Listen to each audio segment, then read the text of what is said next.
gracias, Andrea. Muchas gracias también a Guillermo Martán, al Instituto Francés de Estudios Andinos y a los organizadores del coloquio que nos convoca por haberte tomado en cuenta para esta participación. Y como estudié en México, pues me encuentro muy a gusto entre ustedes. El tema tiene que ver, como lo ven en el ecran, con los efectos que la Primera Guerra Mundial trajo para la economía peruana, que es una economía latinoamericana más o menos típica de la época. El Perú es un país, en muchos sentidos creo, es semejante a México, aunque desde una perspectiva mexicana está mucho más cerca de Dios y lejos de los Estados Unidos. Imaginen ustedes a México, pero mucho más al sur y con una sola costa, la equivocada, decían la del Pacífico.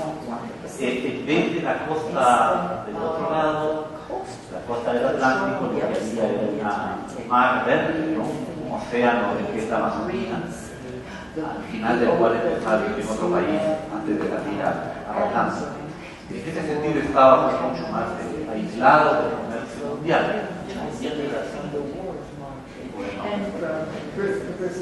Es un país muy montañoso, como les digo, bastante semejante a México en este sentido, y 3/4 partes de la población vivían en la región montañosa, en pequeños pueblos, como los pueblos campesinos de acá, ya que llamaban las comunidades agrarias, una población que vivía en economía de subsistencia, y el otro cuarto de la población vivía en la costa, por cada también una economía de exportaciones agrarias, azúcar, algodón. Las personas que trabajaban en esta economía de exportación eran una minoría, pero que tenían efectos en el conjunto del país, porque muchos de ellos eran migrantes temporales de los pueblos campesinos, que durante 2 o 3 meses al año se convertían en obreros de las plantaciones agrarias, obreros de las minas, un movimiento pendular. Había una cierta división del trabajo en el sector exportador, en el sentido de que el sector agrario era controlado por la oligarquía tradicional del país, las grandes familias con orígenes o de inmigración europea pasado original, mientras que el sector minero era controlado por empresas extranjeras, sobre todo norteamericanas, petróleo, cobre, plata. El gobierno estaba en manos de la oligarquía agroexportadora, que había diseñado un sistema fiscal bastante conveniente para sí, desde luego. El sistema fiscal reposaba totalmente en impuestos directos, de aduanas, impuestos al consumo de productos de uso masivo como el azúcar, la sal. De forma que la oligarquía agroexportadora solamente tributaba cuando consumía. Bueno, en este paraíso fiscal para ellos va a estallar la Primera Guerra Mundial en el año 14 y va a traer varias consecuencias que voy a resumir.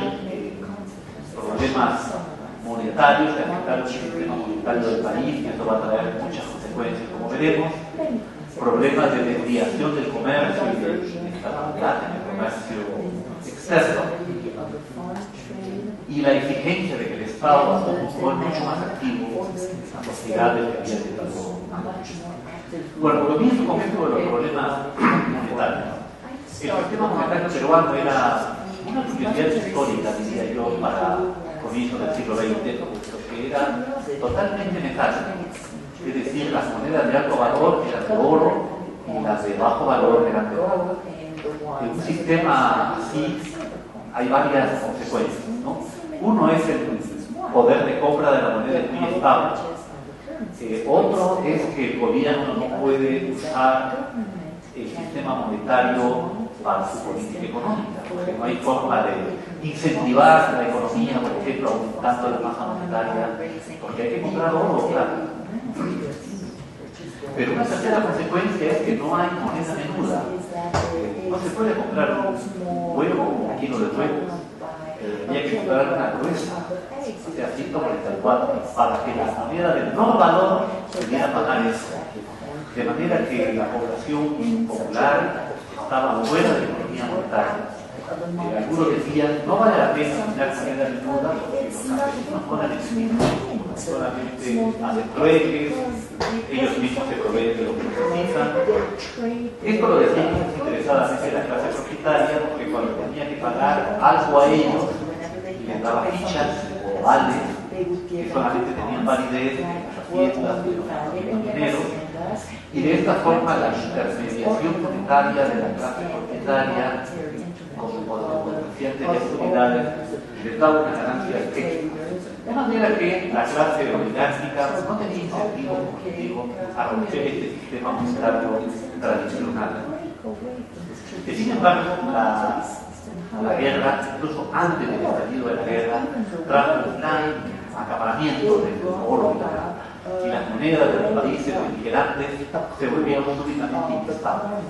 Esto era una cosa totalmente novedosa para las oligarquías latinoamericanas, porque no había existido en esa dimensión en el pasado, porque había habido guerras en los países centrales. El oro y la plata entonces se acapararon, nadie quería soltar sus monedas, y los ahorristas corrieron a los bancos a retirar sus existencias de oro. Fue la que empezaba a quebrar el sistema monetario. ¿Qué hacer entonces? Bueno, emitir monedas de papel, como ya en la mayor parte del mundo civilizado se hacía. Pero el gobierno tenía muy poca legitimidad para que el gobierno crea una moneda de papel. De manera que más confiables eran los bancos extranjeros. Y estos sacaron un artilugio llamado cheque circular, con el que se pagaban las operaciones. En la medida en que la gente comenzó a confiar en el cheque circular, el gobierno entonces pensó que se utilizar este instrumento. Y así nació el Banco de Reserva de Perú en 1922 y comenzó a emitir sus propias monedas. Una consecuencia de la Primera Guerra Mundial entonces fue acelerar lo que podríamos llamar una modernización del sistema monetario, que quizás había ocurrido de todos modos, porque cada vez más la clase trabajadora del sector de exportación comenzaba a adoptar un consumo moderno, es decir, un consumo monetario, y era más difícil seguir utilizando el mecanismo de la tienda de área. Pero la Primera Guerra Mundial aceleró esta transición, de forma que el gobierno, aparte de los cheques circulares, luego de la moneda de papel, comenzó a acuñar la moneda negra, que se llamaba moneda romana, la moneda de níquel, la moneda de cobre, que tenía, pues, era de valor de 1 centavo, 2 centavos, y permitió derribar esa muralla monetaria que había separado por siglos a la población campesina del consumo monetario moderno. Digamos que el mercado se unificó, lo cual era una señal de modernización de la economía. El otro problema que trajo la Primera Guerra Mundial es, como les dije, problemas en el tráfico marítimo, era muy difícil construir barcos para el transporte y las importaciones de Europa eran ilegales. Esto supone para los países de la periferia, se enseñaron los teóricos de la independencia, una oportunidad para la industrialización, porque ya que no llegan los bienes importados, habrá que fabricar o sustituirlos en casa, ¿no? Sin embargo, en la economía peruana no había los requisitos de esta industrialización para los bienes importados. Es decir, no había infraestructura de energía, medios de transporte, empresas de producción de insumos, mano de obra calificada, todo lo que se necesita para montar una industria moderna era inexistente. De manera que lo más práctico fue cambiar de proveedores. En ese sentido, no es ninguna novedad lo que se ha dicho ya mucho, ¿no? Pero la Primera Guerra Mundial va a significar la desconexión de Europa y la adopción de nuevos socios comerciales. Digamos que un largo ciclo iniciado en 1992 termina en 1914 con la sustitución de los proveedores europeos por proveedores americanos e incluso asiáticos. No sé si está con esto, creo que puedo correr las diapositivas. Entonces, aquí, bueno, esta diapositiva muestra el desorden monetario que le dije. Este gráfico muestra la tasa de cambio de la libra esterlina con la moneda peruana que se llamaba libra peruana. Entonces, el sistema monetario peruano estaba muy inspirado en el modelo británico. Entonces, al comienzo, la libra peruana y la libra esterlina se cambiaban uno a uno.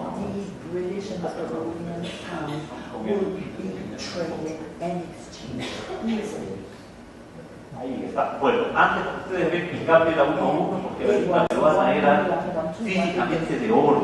Entonces no había forma de desconfiar de ello. Pero ven ustedes que luego la libra esterlina se devalúa. Hay que dar 1.2 libras esterlinas con una libra peruana.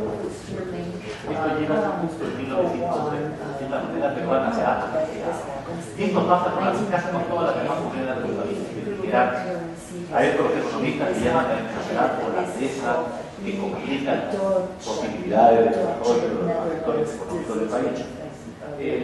Esto es lo que pasa con el franco francés, también lo mismo, una apreciación de la moneda peruana, en este caso no emite después de la Primera Guerra, como pasa con la moneda inglesa, porque vemos que con la moneda inglesa la apreciación de la moneda peruana se termina después de la guerra y también la moneda esterlina, la libra esterlina.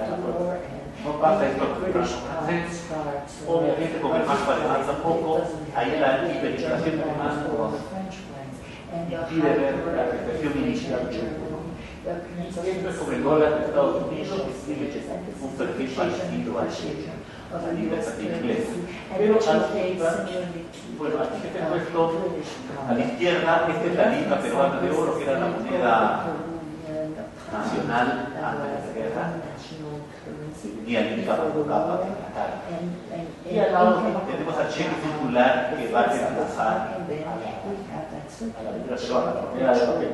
Y luego tenemos el billete del Banco Central de Reserva que reemplazó a la libra peruana. Este es el gráfico que les quería mostrar, en el que se ve la sustitución de socios comerciales.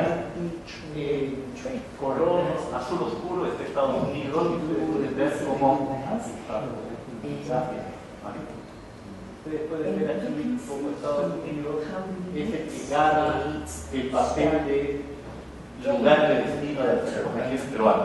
Europa está en este color y ven ustedes cómo durante los años de la guerra Europa deja de ser el principal destino de la exportación. Después de la guerra se recupera algo, pero que Estados Unidos pierda exporta. Es interesante cómo el resto de América, que antes era un poquito, gana, digamos que la Primera Guerra Mundial fue también una forma en que los países sudamericanos, latinoamericanos, reconocieran los retrocedidos y se reconstituyese el mercado intercolonial que había habido antes esta es la gráfica del comercio pasivo, o sea, de la importación. Y el perfil es parecido. Estados Unidos es el color verde. Y vean ustedes cómo durante los años de la guerra se apertó a partir de 1916. Los Estados Unidos van a hacer el gasto de todo el comercio peruano. Europa es este color verde. Y vean ustedes cómo descendió a sus clientes sudamericanos. Es decir, los fabricantes europeos no podían acceder a sus clientelas sudamericanas y otros proveedores en el mundo ocupan su lugar. Es interesante ver cómo el resto de lo que es este color amarillo oscuro, sobre todo en Japón, aparece como un proveedor de importancia, sobre todo al final de la guerra. Y el color moradillo está el resto de América. En el caso peruano, sobre todo Argentina, Chile, Bolivia, que van a convertirse en proveedores también de la economía peruana. Podríamos decir que en este sentido no trajo grandes cambios para la economía del país, salvo de tener que pagar con dólares en vez de pagar con libras esterlinas, pero en verdad la inestabilidad de precios que tuvieron los bienes de exportación peruanos llevaron a una especie de boom exportador, de bonanza exportadora. Así que podía parecer un poco cruel, pero mientras en Europa se mataban cañonazos, las ganancias del Perú crecían y se agregaban a los exportadores. La balanza comercial peruana, con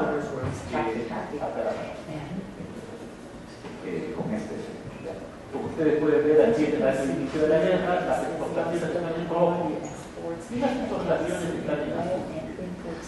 Como pueden ver, hay una bonanza exportadora impresionante, como en muchos países de América Latina, porque la lotería de bienes, que es esto de las economías privadas exportadoras, el Perú tuvo la suerte de que los bienes que el país exportaba subieron de precio, porque eran bienes necesarios para la guerra: el cobre, el petróleo, el algodón. En cambio, otros bienes, por ejemplo, el café se usa, pero no era una importante exportación peruana. Los únicos bienes cuyo precio más bien subió fueron el caucho, por la sustitución del caucho asiático respecto del caucho amazónico. Un poco pasa con las lanas, pero la mayor parte de bienes, como les digo, su precio se eleva, hay una balanza exportadora. Se piensa equivocadamente que esto no obedece solamente a la guerra, de manera que cuando acaba la guerra hay la idea equivocada de que el consumo va a crecer más todavía. Por eso ustedes pueden ver que después de la guerra, que hizo pensar que si con la guerra había sido bueno, con la paz sería todavía mejor. Sin embargo, el mercado se saltó, los precios se derrumbaron, la crisis de 1920-21, y todos los años 20 van a ser inestables. El drama para la oligarquía peruana fue que los bienes cuyo precio se volvió más errático y también a la baja, años 20 van a ser los bienes que ellos controlaban, o sea, azúcar y algodón, los bienes agrarios, mientras que los bienes mineros, cobre, petróleo, mantuvieron mejor su precio. En ese sentido, los agroexportadores nacionales medio que se afinaron porque invirtieron mucho en mejorar tecnología, mejorar su capital instalado, su capacidad de producción de bienes llamados a derrumbar. Esta bonanza fiscal que tuvo la economía peruana introdujo otro elemento que me parece importante de reseñar, y es que terminó el paraíso fiscal de la oligarquía exportadora. ¿Cómo les dije que se había diseñado un sistema fiscal a su medida? De manera que no pagaban por sus ganancias de exportación y por el uso de los recursos naturales que utilizaban para las exportaciones. Sin embargo, cuando empieza la guerra, lo primero que sufren son las importaciones, que dejan de venir. Una de los grandes soportes de los intereses fiscales del país es el derecho de aduana, que se cobraba a los bienes importados. Si ya no hay importaciones, no hay ingresos para el gobierno. Hay una grave crisis fiscal. En cambio, las exportaciones estaban al alza. Entonces todos los ojos se volvieron contra los exportadores y dijeron que quien tiene que resolver esta crisis son ustedes, y encima porque en esta coyuntura sus ganancias se han resguardado. De manera que aunque ellos eran los que gobernaban, es sintomático ver que aceptaron asumir el papel de pagadores de impuestos. En 1915 tiene lugar entonces una importante reforma fiscal que por primera vez convierte a los exportadores en pagadores de impuestos. Y esto va a permitir al gobierno peruano aumentar sus ingresos fiscales. El costo de vida sube por la escasez de bienes importados, pero estos son los ingresos del Estado peruano. Durante los años de la guerra, primero hay una crisis, disminución de ingresos, luego hay un gran crecimiento de los ingresos fiscales debido al impuesto a las exportaciones. Este crecimiento de los ingresos fiscales va a aumentar el tamaño de la economía pública sobre el conjunto de la economía.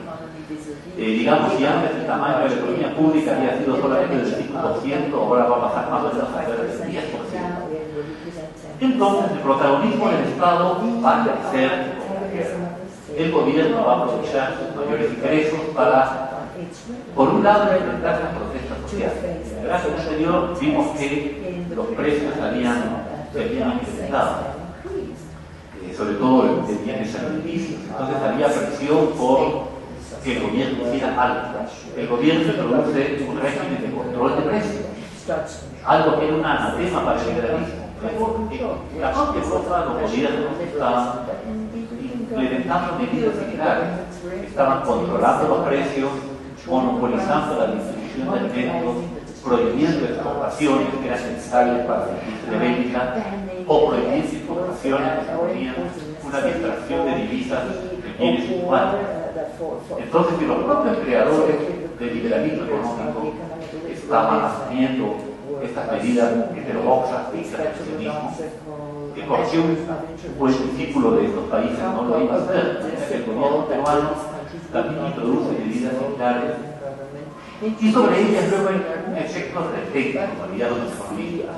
Es decir, a diferencia de lo que pasa en las leyes de la física, en la historia económica, una vez que desaparece la causa de una política, no se vuelve al estado anterior, sino que los que han salido ganando con la nueva política, por ejemplo la democracia, quieren retener parte del nuevo poder. De esta forma tendremos en los años 20 y en el futuro un estado mucho más activo y presente, emprendiendo, por ejemplo, obras de infraestructura como carreteras, por ejemplo. Bueno,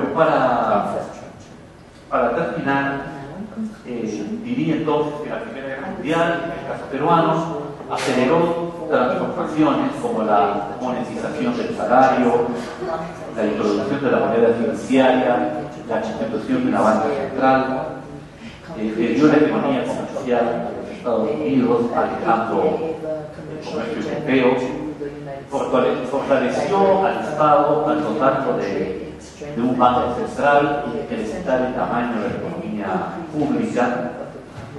Asimismo, le dio más protagonismo al gobierno en medidas de control de la economía. Por otro lado, ya que los inmigrantes europeos no llegaron, porque otra de las ideas que se decían en Perú era que con la guerra iba a haber una aluvión de inmigrantes que durante largo tiempo el Perú había ambicionado. Pero no llegaron los inmigrantes, llegaron por los países, en todo caso. Esto llevó entonces a mirar a la raza nativa con otros ojos. Se habló de la autogénesis, una especie de filosofía que decía la raza indígena no es inferior, lo que pasa es que ha estado frustrada, explotada. Hay que redimir, se hablaba de la redención o regeneración de la raza. Y surge una corriente llamada el indigenismo en muchos campos de la cultura, también en el campo de la economía. Se decía que el indio va a ser redimido como el industria, debe convertirse en un buen obrero. Y se invierte gran parte de los ingresos fiscales incrementados, ustedes ven en la gráfica que tenemos atrás, se van a invertir en esta regeneración del indígena. Este indigenismo se combina también con las nuevas ideologías políticas que la Primera Guerra Mundial trajo. Por ejemplo, el socialismo, autores como José Carlos Mariátegui se combina con el indigenismo y brota una especie de socioindigenismo, podríamos decir, que ha sido muy fuerte en el Perú del siglo XX. Y bueno, quería terminar diciendo que este caso peruano nos llevaría a discutir las ideas que hace algunas décadas tuvieron los teóricos de la dependencia acerca de que las crisis en el centro son oportunidades para la periferia. Como pueden ver ustedes, hay efectos positivos y negativos y mucho depende de la profundidad de la crisis en el centro, la duración de la crisis y el grado de madurez alcanzado por la periferia. Muchas gracias.